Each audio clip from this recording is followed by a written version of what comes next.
Punjab monitoring and implementation unit ने सूबा भर के स्कूल्स की मॉनिटरिंग के लिए एसओपीज में तब्दीली कर दी। कम से कम 5 फीट ऊंची दीवार को भी मॉनिटरिंग रिपोर्ट के लिए काबिल कबूल करार दे दिया गया है।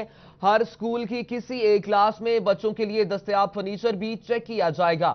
मॉनिटरिंग असिस्टेंट्स को स्कूल विजिट के दौरान एनएसबी रिकॉर्ड और टॉयलेट ब्लॉक की फिजिकल वेरिफिकेशन की हिदायत भी जारी कर दी गई है। इसी हवाले से बात करेंगे जहांगीर अशरफ से। जहांगीर, अपडेट कीजिएगा।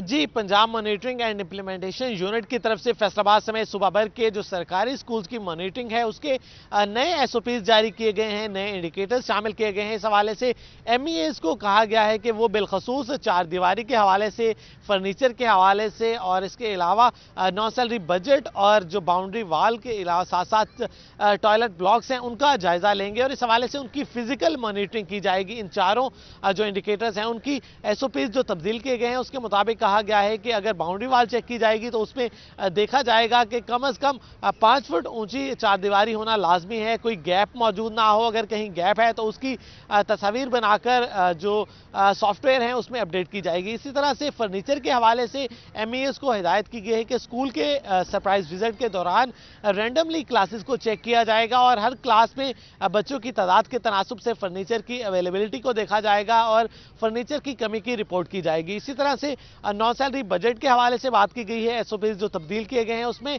एमईएस को कहा गया है कि वो हर क्वार्टर के पहले 2 माह की जो एनएसबी की यूटिलाइजेशन है वो उसको चेक करेंगे और उसके अलावा कैश बुक देखी जाएगी, बैंक स्टेटमेंट चेक की जाएगी और देखा जाएगा कि इसको आय के हकीकी मानों में इस्तेमाल किया गया है या नहीं। इसके अलावा टॉयलेट ब्लॉक की बात की गई है कि 100 तादाद वाले जो ठीक है जहांगीर, बहुत शुक्रिया, आपने तफसीलन अपडेट किया।